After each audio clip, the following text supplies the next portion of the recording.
Go ahead. What do you like most about what you've seen out of Sakai Ziegler coming off the bench?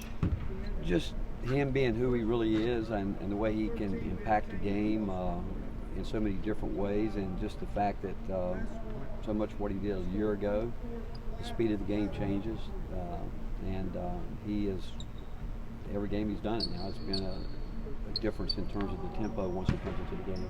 In terms of, I think, the aggressiveness too, obviously he knows more there than, say, Tyreek when Tyreek's at the point, but Tyreek will continue to get where he needs to go, but he brings a little bit more aggressive attack to it. And defensively, you know, what he and Santi and our whole team, Jamai, Shaq, and really, they've all done a great job on that end. Coach, what was your biggest takeaway from Atlantis? You know, I thought really, probably as a staff, the way our guys were really focused in on a game plan, because, you know, you have a normal procedure to get ready for the first game against Butler, but then the next 2 days it's a quick turnaround, and the fact that we had great concentration, we really played our scouting report well in both of those games. Our defensive effort was terrific in terms of what we felt like we needed to get done in both of those games.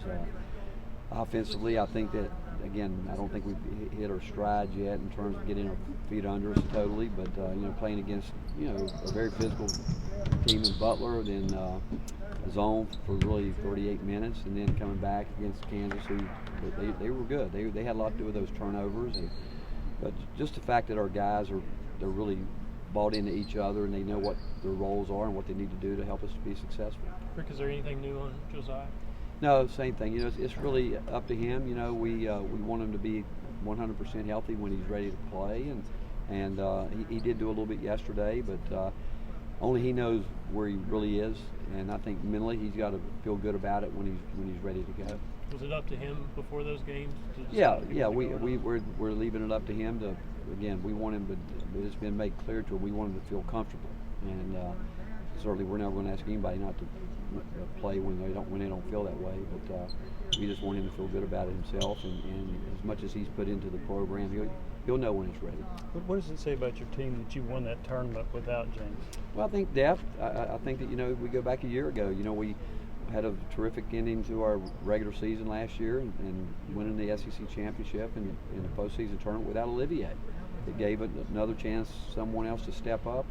You know, Jamai Shaq's done a good job. Julian obviously has had to grow up real quickly, a lot quicker than maybe we might have thought he would have to, but he's done a good job. And then I still think that Jonas is getting minutes, that he might not get as many of those minutes. So when someone goes down, regardless of who it is an opportunity for other guys to have a chance to get out there and play. And the more I think anybody plays, you know, they're going to get better with it if they really understand those minutes are valuable, and they've got to make the most of them. You worry that Josiah's injury will linger throughout the season and be a problem? No, I mean, I heard for him. I'm not going to say I worry about it, because you know what? I mean, we're in sports, and these things happen in sports. I mean, you've got to be ready, and I think, again, like I just said, it's a compliment.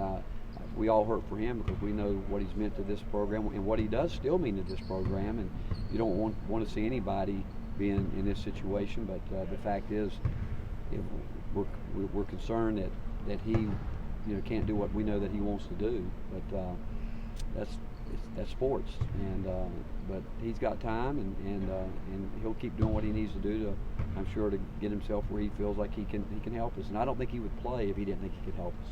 Rick, what did Jonas do down in the Bahamas that was so good, and did he kind of grow up a little bit during that tournament? Well, his length was really impressive. I mean, you know, he actually got a tough call on when you look at it on tape, it was one of those bang plays, but he actually had a great block where he ran it down from behind. I haven't seen him do that in a long time, where he just, his speed coming down the floor, trying to clean that up, and but his length, I mean, he created some turnovers from out of bounds situations, dead ball situations, and the fact is, he can shoot the ball. He needs to shoot it, as opposed to trying to guide it right now, because he's a guy that, he's got great touch. But I think the minutes he's playing is all new to him in some way. But he is, you know, he's making strides. You talked after, I think it was Kansas, about the guys holding each other accountable. It seemed like last season that didn't start to happen until late January. How important is it that they're already holding each other accountable this early?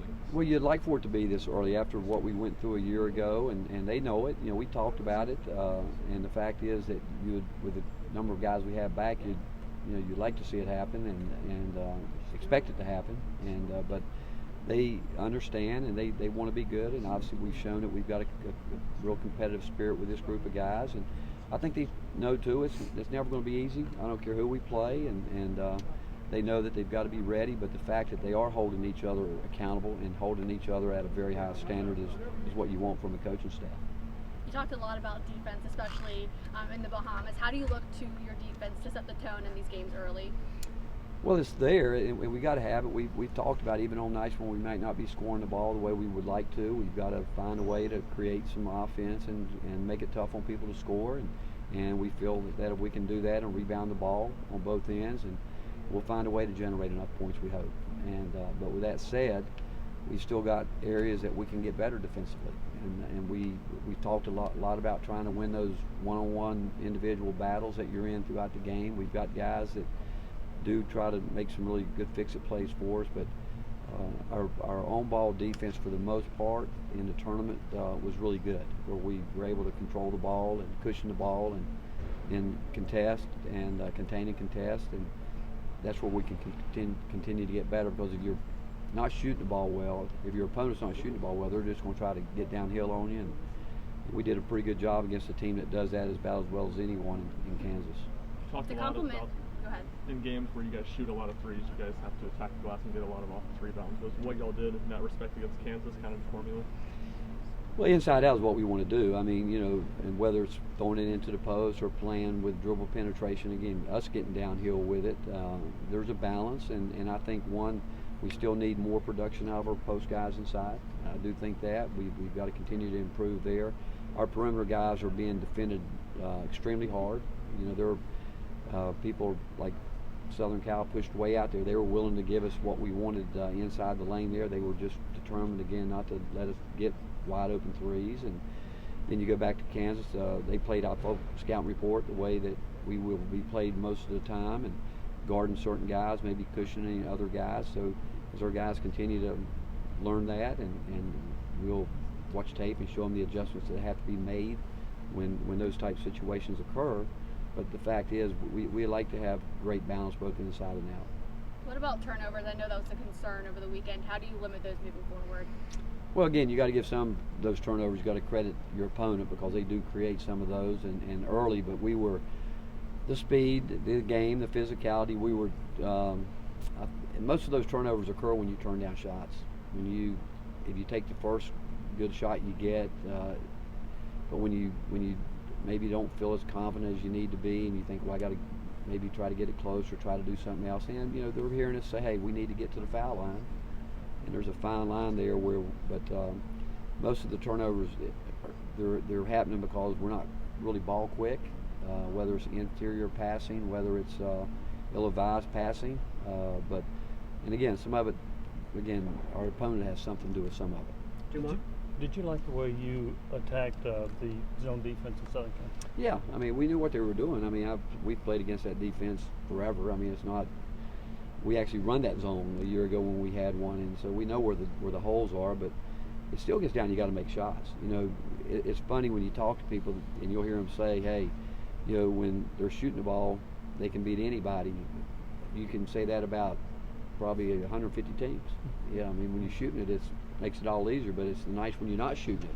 Can you still find a way to win? But the fact is, we had some shots in there that were good shots, and again, you can't coach that. You can't control that. Players certainly want to make all their shots. Coaches want them to make them, but that's what makes the game an interesting game. When, again, nights when you're not making shots, can you find a way to get done enough to get it done? And that's where it comes back to your defense and trying to create something with that. At the beginning of the season, you said Jamai has to do the little things in order to see playing time. What makes him so good at those little things that he does see playing time? He's competitive, and it's in his DNA. I mean, he's a competitor, and Jamai's strong now. He's guarded anybody on the court. I mean, we don't care who we play. We think that he can guard any position on the court, and he is extra effort. I mean, he's a guy that I can assure you, when teams go through a scouting report and say, hey, when this guy comes in the game, you better get ready. Well, he's coming at it. He's going to get to the glass. He's going to try to get him extra possessions. He's going to guard, and he made a couple great defensive plays, one-on-one defensive plays where he stayed in front of some really good players and actually blocked a shot with his left hand.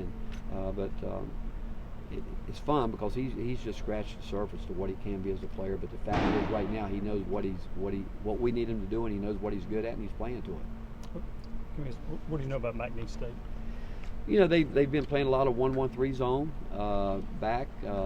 They've got good offensive explosion. They can get going, and playing a daunting schedule, as you can imagine. But the fact is, they will come in and they're going to compete. They're going to compete extremely hard, but their zone, they're aggressive in it. They have different wrinkles out of it, so we'll have to be able to take care of the ball again and try to do what we think we need to do against it. Thanks, Coach. Thank you.